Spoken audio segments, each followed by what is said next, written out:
Well, welcome to 10-Minute Record Reviews, episode 337. And this time I'm going to talk about this record by Art Farmer called Portrait of Art Farmer, which is released in 1958 on Stereo Records, which is actually a subsidiary of Contemporary Records. This is a first pressing in stereo, obviously. There's also a mono pressing available on Contemporary. It is missing one track, which was included on later releases, particularly starting with the OJC releases in the early 1980s, The Folks Who Live on the Hill. So there are 9 tracks on the OJC releases, but only 8 on this one.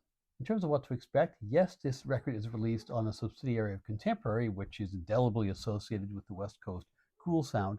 But as a record, it's one of that healthy minority of Contemporary releases which is actually solidly hard bop. And this record, along with Modern Art, which appears on United Artists a few months later, basically establishes Farmer as in the top rank of jazz trumpeters in New York, albeit a jazz trumpeter with slightly more subtle gifts than people like Lee Morgan or the late Clifford Brown. At this point, he's only been living in New York now for a few years, but he's already a major figure, and very shortly after this record was made, he'd be in that famous photograph, A Great Day in Harlem, featuring the great jazz musicians of the day. Art Farmer and his twin brother Addison were born in August 1928 in Council Bluffs, Iowa. The twins had a bit of a tough upbringing. Their parents divorced when they were just 4, and then soon after, their dad, who was a steel worker, was killed in an industrial accident. So the kids moved with their mom and their grandparents to Phoenix, Arizona, hardly a jazz hotbed, where they lived until they were 17. Both boys had a lot of musical talent. Young Art focused on the piano, the tuba, and the violin before settling on brass in his teen years, and Addison focused on the bass. As a young musician, Art focused on the cornet and the trumpet, and he would, of course, add the flugelhorn later on in his career.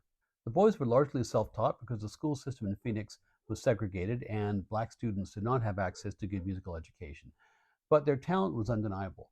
In 1945, at age 17, the twins moved to LA to attend the music program at Jefferson High School, and then soon enough, they're out on their own in LA working day jobs and playing jazz at night.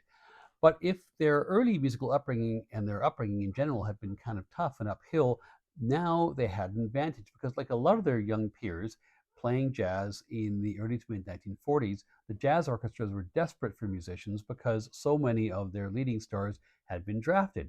So if you were a teenage jazz player, you could easily get a chair in a big orchestra.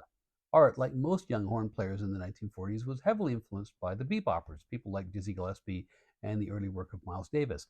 But he was more interested, he found, in melody than speed. And in particular, he was influenced by and began to model his own style on the playing of Freddie Webster. He gets his first serious touring gig with Johnny Otis's band in 1947, but that ends prematurely because he develops a bit of a problem with his embouchure. So he has to leave the band, and he ends up moving to New York to take some training to avoid these kinds of problems. He then tries to catch on to the whole scene on 52nd Street, but without success, and he ends up going back out to LA in 1948.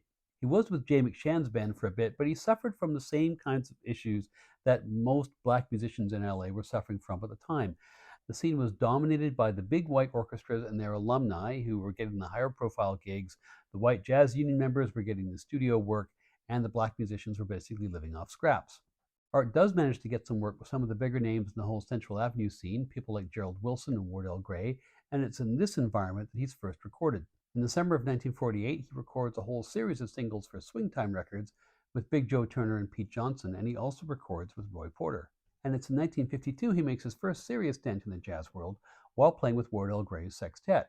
And Gray records Farmer's own composition, Farmer's Market, which is a solid bebop number, becomes a bit of a minor hit, and now he has a little bit of name recognition.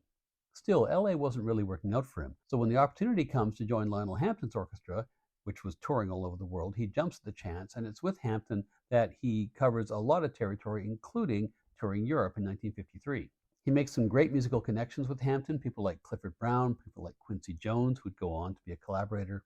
Art does a bit of work with Teddy Charles for a while, and then he moves to New York on a permanent basis in the summer of 1953, and from that point on, his fortunes are really on the up. He quickly becomes quite a sought-after player, and Bob Weinstock at Prestige signs him to a multi-record deal. His first recording as a leader follows. That's the Art Farmer Septet, which of course includes Quincy Jones and Gigi Grice. And around the same time, Prestige also releases a series of tracks which he and Clifford Brown had recorded with a Swedish rhythm section while touring with Hampton. Farmer does more work with Gigi Grice in the mid-1950s and then also with Donald Byrd, and that's music which appears in that 7-record run he has on Prestige between 1953 and 1957. In 1957, he also joins Horace Silver's band, and he makes one record for Blue Note with Silver, Stylings of Silver. That's an excellent record. There was also some work for Prestige, but further collaborations got nipped in the bud because Bob Weinstock of Prestige and Alfred Line of Blue Note were at each other's throats. So Farmer ends up leaving Prestige, he ends up leaving Silver's band, and then he moves in the spring of 1958 to play with Jerry Mulligan, which apparently was a huge transition because Mulligan was still playing without a piano in his quartet, and for a lot of players, not having a piano is a big challenge, not just rhythmically, but also melodically if you're a horn player. Nevertheless, Farmer relished the challenge, and this also leads to Farmer's first appearance on screen, playing himself as part of a jazz combo in Jerry Mulligan's band in the melodrama I Want to Live, which also has an excellent jazz soundtrack. And at the same time, in the spring of 1958, Les Koenig of Contemporary out in LA, hearing that Farmer was out of contract for Prestige, gets hold of him and offers him the chance to make this record. This record is made over 2 sessions in New York on April 19th and May the 1st, 1958, with the jazz critic Nat Hentoff handling the production duties. Hentoff writes the liner notes as well, but unfortunately he doesn't mention where the record was recorded. It could be at Nola's Penthouse, it could also be at RCA Victor, where Hentoff would sometimes record. Basically, we don't really know. As a consequence, it's hard to tell who the engineer is, but we know it's not Roy Dunan or Howard Holzer because they worked out in LA. It's not as well recorded a record as the contemporary productions were out in LA.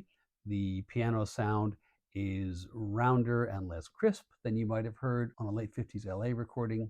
The piano is also a bit distorted, and the bass at points is way down to the mix, but those are really just quibbles. For the most part, this record sounds really good. Farmer's on trumpet, and contrary to what I was saying about the piano, his horn is beautifully mic'd in contrast. His brother Addison is on bass. Another member of a famous jazz brother act, Hank Jones, is on piano. And the versatile veteran of the bebop years, Roy Haynes, is on drums.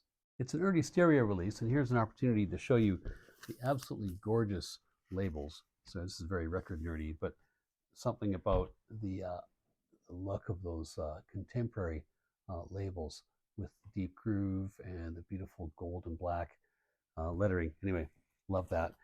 A lot of early stereo work in the industry was not that sophisticated. You had wide left and right panning. Contemporary's work was typically better, and this is a good example of that. The record's got 3 Farmer originals and 5 covers, one of which is a song by Benny Golson, who is not on this record, but pretty soon his burgeoning partnership with Farmer would take both of them to greater heights. Side 1 starts with the Farmer composition, Back in the Cage, which begins with that full round tone that Farmer has. He was never ever an avant-gardesman. He was always a straight-ahead guy. He's got one of the most pleasing sounds in all of mainstream jazz. Next is Golson's composition, kind of a prescient title actually, Stablemates, a little more upbeat, and 2 very nice solos from Hank Jones and from Farmer.